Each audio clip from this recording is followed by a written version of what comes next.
Ta tête ne s'arrête jamais. Tu t'inquiètes parfois même pour ce qui n'est pas encore arrivé. Dans cette vidéo, nous allons parcourir 7 étapes inspirées des enseignements bouddhistes pour apaiser ton esprit et cesser de vivre prisonnier de la préoccupation. Tu apprendras à respirer en pleine conscience, à observer tes pensées sans les juger et à lâcher prise sur ce que tu ne peux pas contrôler. Tu n'as pas besoin d'être moine ni expert. Il te suffit simplement de faire le premier pas pour retrouver le calme intérieur, même au milieu du tumulte du monde. Pourquoi nous préoccupons-nous tant? Nous partageons tous une expérience commune, celle d'un esprit qui ne se tait jamais. Dès que nous ouvrons les yeux le matin, des pensées affluent sur ce que nous devons faire, ce que nous avons oublié, ce que quelqu'un nous a dit, ou encore ce qui pourrait arriver demain. Ce bavardage intérieur semble parfois utile, mais la plupart du temps, il devient un bruit constant qui nous vole notre paix. Le bouddhisme enseigne que cette agitation mentale n'est ni une erreur ni une malédiction. Elle est le fruit d'habitudes répétées depuis des années. Comme un sentier se trace à force de passage, nos pensées deviennent des chemins automatiques, et l'un des plus empruntés est celui de la préoccupation. Nous croyons que nous inquiéter nous prépare à ce qui pourrait venir, que cela nous donne un semblant de contrôle. Mais en réalité, la plupart des choses qui nous angoissent n'arrivent jamais. Pourtant, notre corps et notre esprit les vivent comme si elles étaient réelles. Le cœur s'accélère, les muscles se crispent, le sommeil disparaît. C'est comme si nous payions des intérêts sur une dette que nous ne devrons jamais rembourser. Bouddha comparait ce processus à 2 flèches. La première est la douleur réelle, une perte, un problème financier, un conflit. Elle est inévitable. Mais la seconde, c'est celle que nous nous lançons nous-mêmes avec nos pensées obsessionnelles, nos peurs et nos suppositions. La première flèche blessée, mais la seconde fait le plus de mal. Comprendre la nature de l'esprit. Quand nous réalisons cela, nous cessons de vouloir combattre notre esprit. Le forcer à se taire ne fait qu'augmenter la tension. Le comprendre, en revanche, nous libère. L'esprit est comme un singe qui saute de branche en branche, d'un souvenir à un autre, d'une peur à une autre. On ne peut pas forcer le singe à rester immobile, mais on peut lui donner une direction. La bonne nouvelle, c'est que la paix intérieure s'apprend. Comme on muscle le corps par l'entraînement, on peut aussi entraîner l'esprit à se calmer. Ce n'est pas réservé aux moines dans les temples. C'est accessible à chacun de nous, à condition de pratiquer avec constance. Si nous avons appris à marcher après 1000 chutes, à lire après des centaines d'essais, pourquoi ne pourrions-nous pas apprendre à vivre avec moins de soucis? Le problème, c'est que personne ne nous a appris à gérer notre esprit. On nous a enseigné les mathématiques, l'histoire, la géographie, mais rarement la sérénité. Avant d'aller loin, je te serais reconnaissant si tu mets un j'aime à la vidéo. Cela m'aiderait à continuer de diffuser cette philosophie. Si tu n'es pas encore abonné, je te recommande de t'abonner et d'activer la cloche pour ne manquer aucune vidéo. Le premier pas, la compassion envers soi. Le premier pas vers la paix est de réaliser que nous ne sommes pas seuls. Tous les humains affrontent leurs propres batailles intérieures, doutes, peurs, souvenirs. Cette compréhension nous rend plus doux envers nous-mêmes. Ce que nous ressentons est naturel, mais pas définitif. La préoccupation n'est pas une condamnation, c'est une habitude. Et toute habitude peut être changée. Comme une eau boueuse qui devient claire quand on la laisse reposer, la tête se calme quand on arrête de l'agiter. Ce n'est pas immédiat, mais c'est possible. Reconnaître que notre esprit est agité, c'est déjà le début du chemin. Les bases bouddhistes du calme intérieur. La sérénité n'est pas un bouton magique. Elle se cultive, comme une plante qu'on arrose jour après jour. Le bouddhisme enseigne 2 qualités fondamentales de l'esprit, la tranquillité et la clarté. La tranquillité est comme un lac calme, sans remous, capable de tout refléter. La clarté est comme une lampe qui éclaire ce qui était obscur. Quand nous cultivons ces 2 qualités, nous cessons de voir le monde à travers le prisme de la confusion. L'esprit agité, au contraire, est comme un lac balayé par le vent. Il déforme tout. Les maîtres bouddhistes rappellent 3 fondations essentielles. 1. La présence. Être ici, maintenant, sans se perdre dans le passé ni s'enfuir vers l'avenir. 2. L'acceptation. Accepter ne veut pas dire se résigner, mais reconnaître ce qui est. Dire « oui, cette peur est là », sans se battre contre elle. 3. La compréhension du changement. Rien ne reste figé. Même nos émotions les plus lourdes se transforment et finissent par s'éloigner. Lorsque nous allumons la lumière de la conscience, nous découvrons que beaucoup de nos peurs ne sont que des ombres. Ces 3 piliers, présence, acceptation et impermanence, deviennent alors nos outils pour apaiser l'esprit. La respiration consciente. La porte vers la calme. Parmi toutes les pratiques bouddhistes, la respiration consciente est la plus simple et la plus puissante.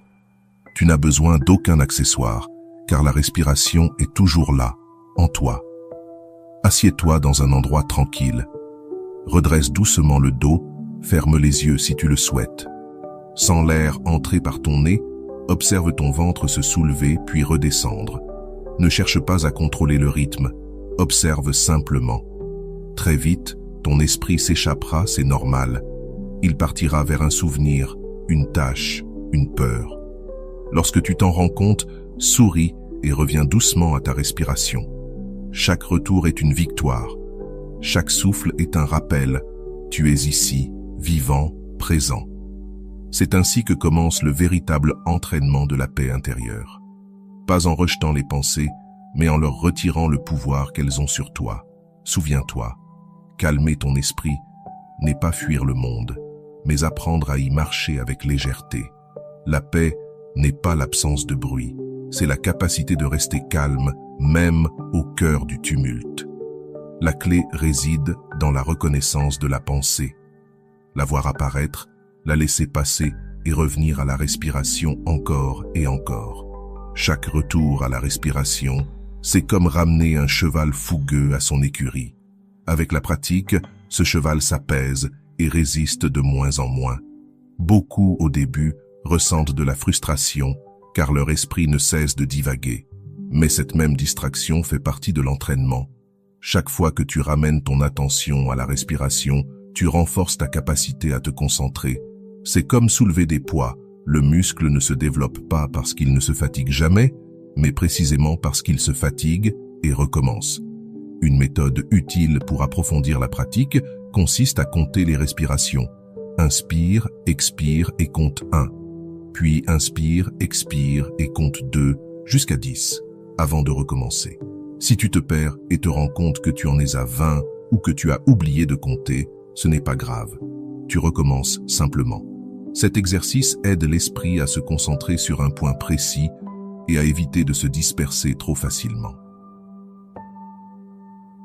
Avec le temps, tu remarqueras que la respiration devient un refuge. Imagine-toi au milieu d'une tempête de soucis, de pensées et d'émotions. Porter ton attention sur l'air qui entre et qui sort, c'est comme trouver un arbre solide sous lequel t'abriter. La tempête est toujours là, mais elle ne te frappe plus avec la même intensité.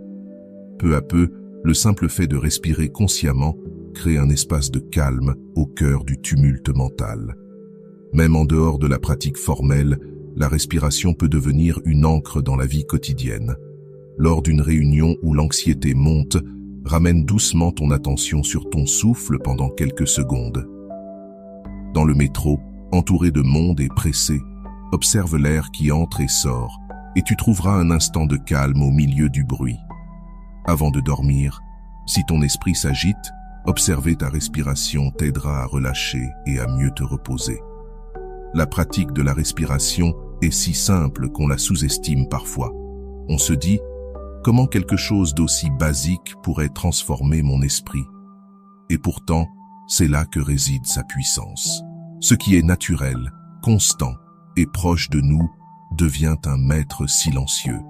À chaque inspiration et expiration, on apprend à être présent, à lâcher le besoin de contrôler et à se reposer dans l'expérience du moment. Et ce qu'il y a de plus beau, c'est qu'il n'y a pas de point final. Chaque séance est différente. Parfois l'esprit est calme, parfois agité.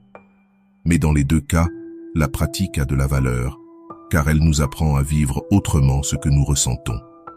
En respirant avec attention, on crée peu à peu un espace intérieur où l'inquiétude perd son emprise et où surgissent la clarté et la paix, toujours présentes, attendant d'être reconnues. Changer la prise de ses pensées. Nous avons tous connu cette sensation d'être prisonnier d'une pensée négative qui tourne en boucle, une phrase blessante, une erreur, une peur du futur. L'esprit répète sans cesse les mêmes scénarios, croyant trouver une solution, mais ne fait qu'augmenter le malaise.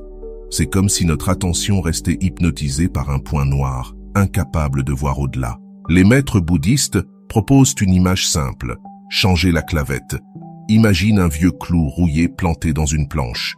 Pour l'enlever, le menuisier n'essaie pas de le tirer avec les doigts. Il prend un autre clou, plus fin, pour pousser l'ancien et le faire sortir. Avec l'esprit, c'est la même chose. On ne peut pas toujours éliminer d'un coup une pensée nocive, mais on peut la remplacer par une autre, plus saine, qui la déloge peu à peu. Ce n'est pas fuir la réalité, ni se mentir à soi-même, mais choisir consciemment où poser son attention. L'esprit, comme un champ, se remplit de ce qu'on sème. Si l'on laisse les pensées négatives tout envahir, elles poussent comme des mauvaises herbes. Mais si l'on commence à semer la gratitude, la paix et la bonté, ces nouvelles pousses prendront de la place et les anciennes perdront leur force. Par exemple, si tu te réveilles en pensant « cette journée sera horrible, je n'ai envie de rien », ce simple réflexe peut colorer tout ton jour de gris. Mais à cet instant, tu peux changer la prise. Inspire profondément et dis-toi « aujourd'hui, j'ai l'occasion d'essayer quelque chose de différent » ou « je peux donner le meilleur de moi, peu importe les circonstances ». Il ne s'agit pas d'un optimisme forcé, mais d'un redressement intérieur. Autre exemple, si tu es prisonnier d'une inquiétude financière et que ton esprit répète « je n'y arriverai pas, tout va mal », arrête-toi. Souviens-toi d'un moment passé où tu as surmonté une difficulté, ou concentre-toi sur une action concrète à faire aujourd'hui, revoir tes dépenses, demander conseil ou poser un petit geste réaliste. Ce simple changement de focus réduit déjà l'anxiété. Au début, cela paraît artificiel, car nous sommes habitués à suivre la première pensée venue.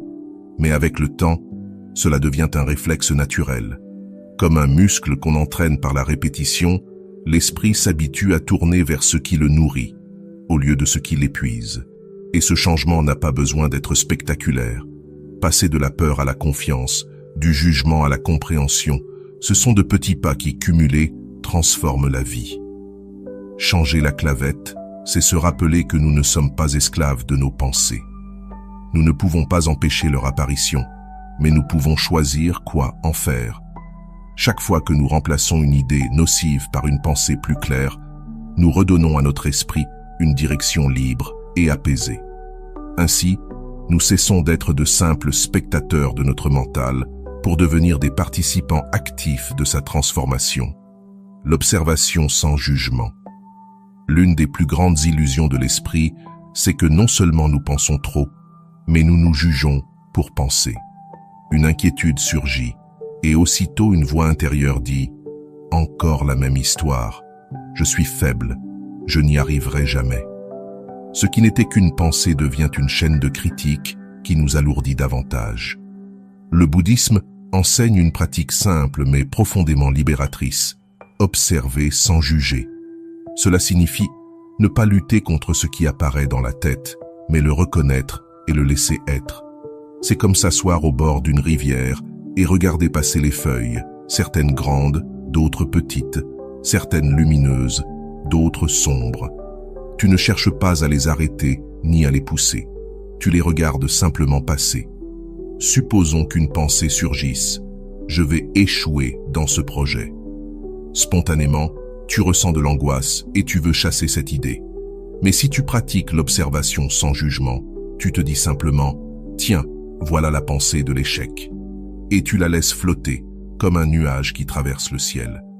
Le nuage peut être sombre, mais ce n'est pas le ciel tout entier. Cette attitude a un pouvoir immense. car elles brisent le cycle de l'identification. La plupart du temps, nous croyons être nos pensées.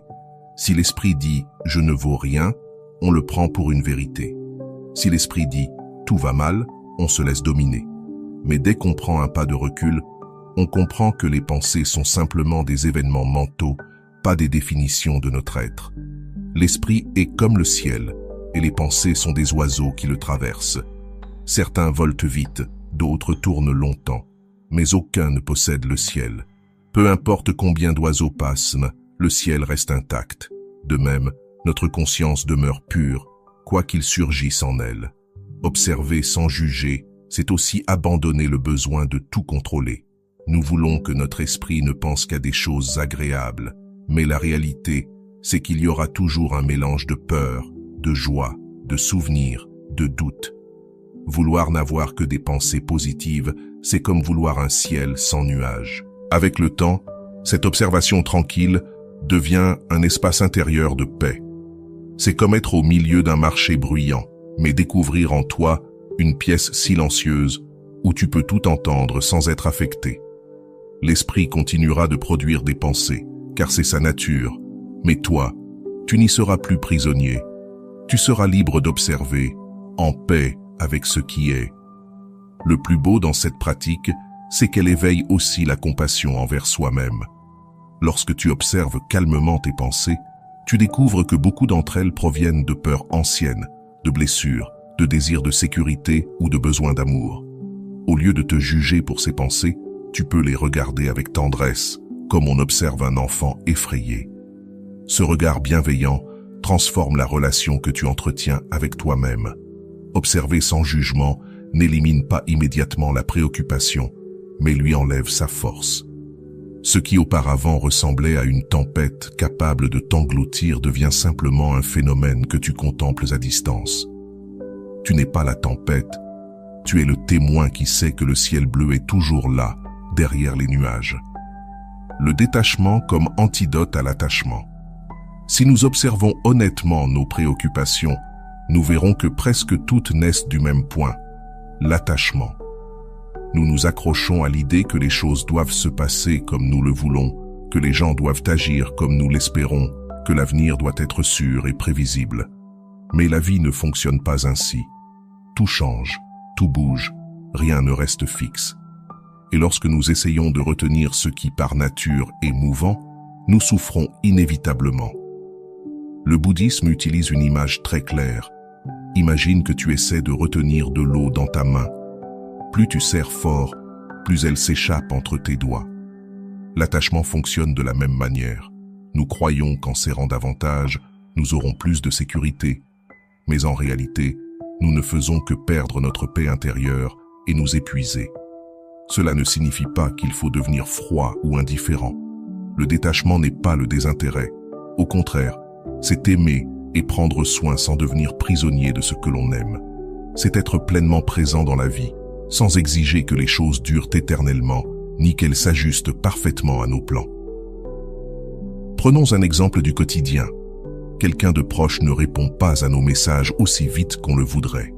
Immédiatement, la préoccupation surgit. Ai-je fait quelque chose de mal? M'évite-t-il? Ne m'aime-t-il plus?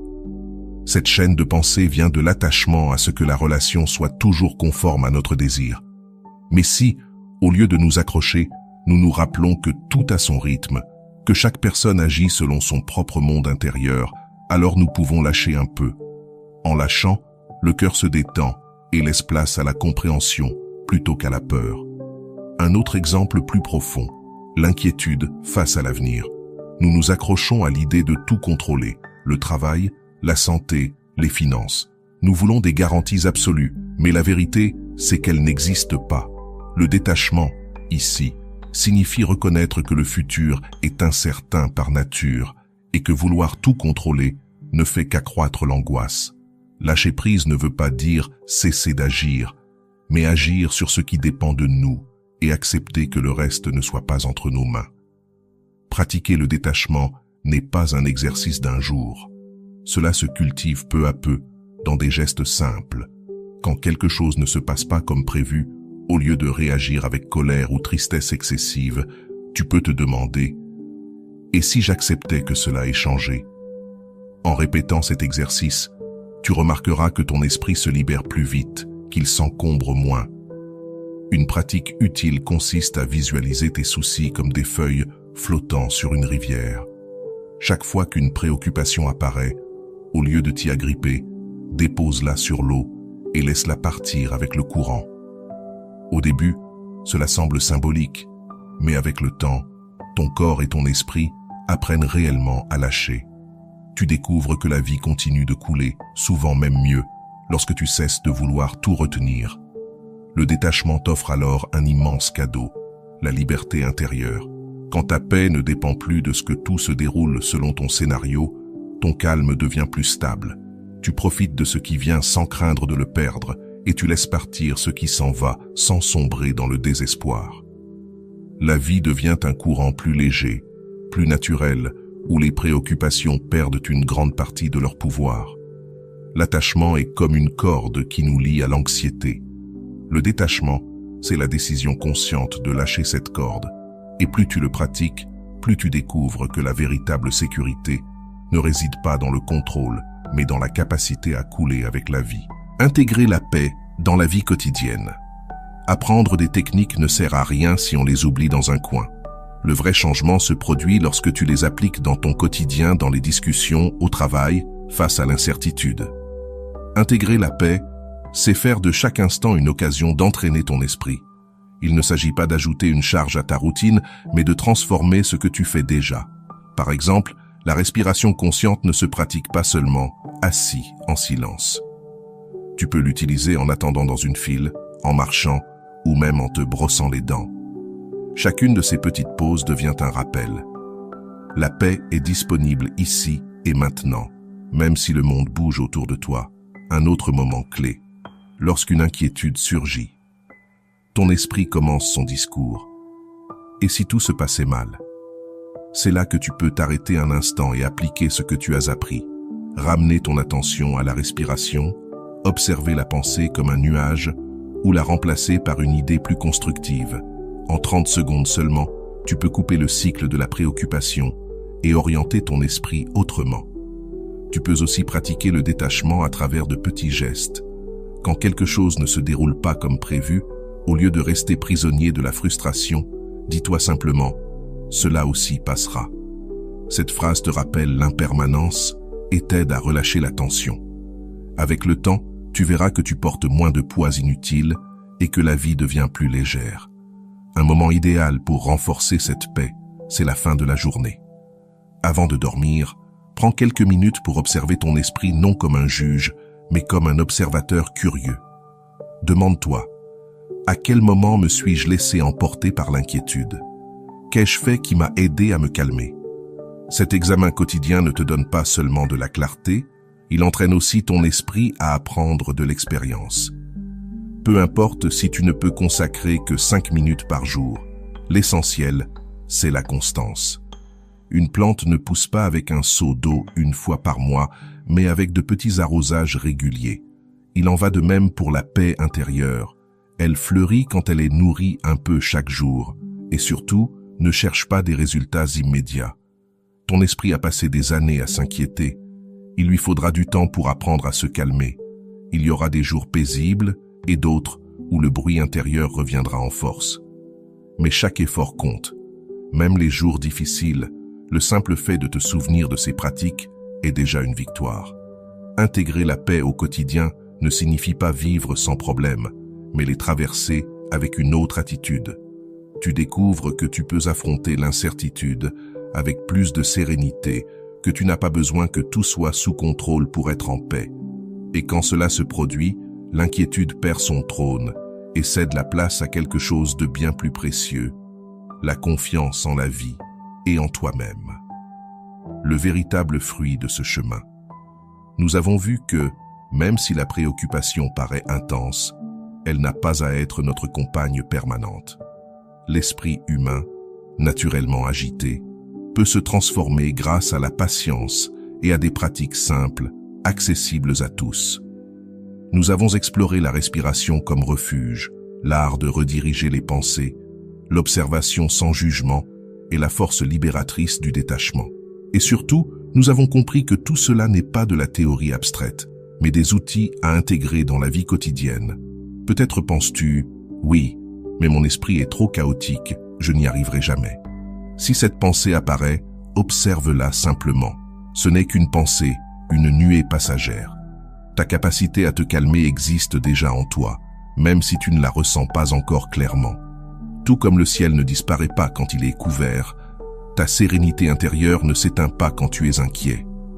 Elle est simplement voilée, en attente d'espace. Le chemin ne demande pas la perfection. Personne n'est en paix absolue tout le temps, pas même les grands maîtres. L'objectif n'est pas de bannir à jamais la préoccupation, mais d'apprendre à t'y relier autrement. Chaque fois que tu reviens à ta respiration, chaque fois que tu choisis de lâcher au lieu de t'accrocher, chaque fois que tu observes sans te laisser happer, tu entraînes ton esprit à retrouver son équilibre. Ces petits gestes, répétés jour après jour, construisent une vie plus sereine. Et voici une vérité essentielle. Tu ne peux pas contrôler ce que la vie t'apporte, mais tu peux cultiver la manière dont tu y réponds. Le monde restera incertain, les défis continueront, le futur ne sera jamais garanti. Mais en toi, il existe un espace de paix qui ne dépend d'aucune circonstance. Cet espace est ton refuge, ta force, ta véritable liberté. Alors, la prochaine fois que la préoccupation te saisit, souviens-toi, respire, observe, lâche un peu. Tu n'as pas à tout résoudre maintenant. Il suffit de faire un pas vers la paix. Avec le temps, ces pas formeront un chemin solide, un chemin vers une vie moins dominée par la peur et plus illuminée par la confiance et la paix intérieure. Si quelque chose doit rester de ce message, que ce soit ceci. La paix n'est pas loin. Elle n'est pas réservée à quelques élus. Elle est là, en ce moment même, attendant simplement que tu la reconnaisses. Si tu es arrivé jusqu'ici, permets-moi de te remercier profondément pour ton temps et ton attention consacrée à cette vidéo. Avant de partir, abonne-toi à la chaîne si ce n'est pas encore fait. Je te laisse ici 2 vidéos qui pourraient t'intéresser. Prends soin de toi et à bientôt.